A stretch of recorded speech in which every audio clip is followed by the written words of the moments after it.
Bonjour Cindy, bienvenue sur Génération Hit. Aujourd'hui vous êtes en interview pour parler de votre association, donc Help Doggy. Donc première question que j'aurai à vous poser, c'est est-ce que vous pouvez nous expliquer le but de votre association ? Oui, alors tout d'abord bonjour. Le but de notre association c'est de faire des préventions pour la stérilisation, mais pas seulement.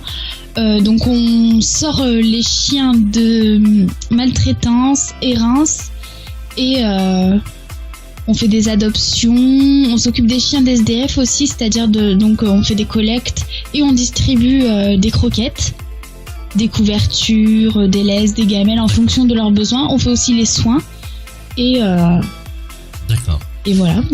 D'accord. Donc c'est une association de défense et de protection des animaux. D'accord, c'est une association loi 1901, je suppose ? Oui, à but non lucratif. D'accord. Donc je vais vous poser une deuxième question. Quelles sont vos relations avec les personnes sans abri de votre département ou d'un autre département ? Alors nos relations avec les sans-abri, elle est plutôt bonne. Ils sont plutôt contents qu'on aille les voir et qu'on soit là pour eux et pour leurs chiens surtout, parce que c'est principalement pour les chiens qu'on agit. Donc on donne des couvertures, des croquettes et ils sont plutôt contents quoi. Les chiens bien souvent sont affamés parce que les gens s'arrêtent pas.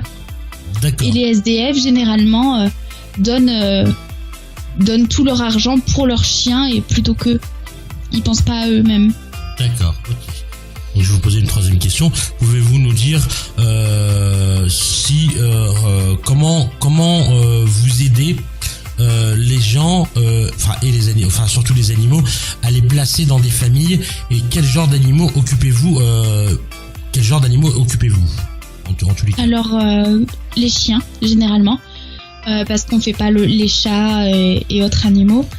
Alors en fait on prend surtout les chiens maltraités, errants, en sauvetage aussi d'euthanasie, parce que souvent il y a des chiens en fourrière qui ont besoin d'être vite adoptés ou en famille d'accueil pour être sauvés justement de l'euthanasie. Et du coup on fait des prises en charge, donc si c'est comme une sorte d'abandon, que le maître veut plus de son chien, on prend en charge pour 20 €, donc D'accord. C'est vraiment pas énorme comparé à la SPA et autres. Et sinon, à part ça, si c'est un sauvetage, c'est totalement gratuit, on prend le chien à charge et on lui trouve une famille adoptante ou famille d'accueil. D'accord. Une autre question, donc qui prend en charge les soins, les transports d'animaux de votre département, par exemple, parce que vous êtes dans le département du 34, si ma mémoire est bonne. Alors on n'est pas du tout aidé par la commune ou autre, parce qu'on est tout nouveau aussi, on vient d'arriver en janvier.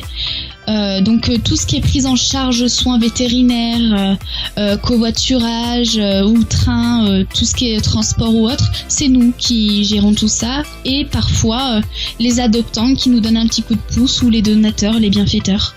D'accord. Donc une cinquième question, que pensent les médias et l'opinion publique de votre action tous les jours pour sauver les animaux en détresse, que ce soit dans les familles ou dans la rue ? Alors on n'a pas vraiment fait de communication parce qu'on n'a pas vraiment de médias qui sont au courant de notre action. Justement, on compte à l'avenir faire des communications pour que les gens puissent nous connaître et connaître notre action surtout, c'est le plus important. D'accord. Alors, sixième question, recevez-vous des dons du public ? Avez-vous le soutien d'autres associations comme la SPA ou la défense contre les animaux maltraités ? Alors on reçoit des dons, oui. Après, c'est vrai que les dons se font très rares parce que on a un porte-monnaie maintenant qui est très faible en France. Bien sûr. Et du coup, les dons se font très rares. Sinon, au niveau du soutien par rapport aux autres associations, on essaye un peu de tous s'entretenir, c'est-à-dire quand il y a des chiens qui sont à sortir de sauvetage ou d'euthanasie, on essaye de voir quelle association peut le prendre en charge. S'il y en a une qui est trop blindée, nous on prend par exemple, ou des trucs comme ça. Mais on n'a pas la SPA par exemple. On voulait faire ce style de partenariat avec, mais c'est vrai qu'il y a eu tellement de sauvetage qu'on n'a pas eu le temps encore. D'accord. Où on peut retrouver votre site internet ? Est-ce que vous avez un site internet ou des réseaux sociaux où on peut vous joindre si par exemple un chien est en détresse, où on peut vous joindre si des personnes ou soit des sans-abri ou des familles ont besoin de vous? Où c'est qu'ils peuvent vous joindre ? Alors, on a un site internet, helpdoggy.fr. On a aussi Facebook, helpdoggy, Instagram, helpdoggy et un Twitter, helpdoggy. Donc, vous pouvez vraiment nous retrouver partout sur tous les réseaux et nous suivre. D'accord. Donc, une prochaine question. Donc, quels sont vos projets pour l'avenir ? Avez-vous prévu d'être présent dans des salons dans votre département ou dans un autre département tel que le vôtre ? Alors on a justement ce week-end le salon d'Animaliade, le 17 et 18 mars. Donc c'est tout pendant 2 jours, toute la journée. Et en fait, on va présenter notre association de défense et de protection des animaux. On va essayer de proposer un de nos chiens qui est vraiment dans une situation un peu particulière. Falco, qui a 2 ans et c'est un jeune labrador. D'accord. Et du coup, on fait vraiment ce salon pour faire de la prévention et pour... D'accord. Voilà. Ce salon est organisé par la ville. Il est organisé par la défense des animaux. Il est organisé par qui exactement en fait ? En fait, il est organisé par Animaliade. D'accord. Ok, d'accord. 9e question, donc est-ce que les élus de votre ville sont sensibles à votre association ? Est-ce que vous avez déjà rencontré des élus de votre ville en fait ? Pas du tout. Comme je vous ai dit, on n'a pas fait de communication, du coup on n'a pas encore de soutien par rapport à la ville ou autre. Même les élus, non, on n'a rien. D'accord. Alors une dernière question, c'est une question personnelle que je voudrais vous poser. Comment ça vous a donné l'idée parce que je vous avais déjà eu en interview, Cindy, dans le cadre de votre chanson, de oui. Plusieurs chansons que vous chantiez, parce que vous êtes une jeune artiste, une jeune artiste quoi. Et aujourd'hui en fait, vous faites un virage sur la sensibilité des animaux. Est-ce que du coup vous allez rester plus sur les animaux, plus sur la chanson, ou vous faites les deux actions en même temps en fait?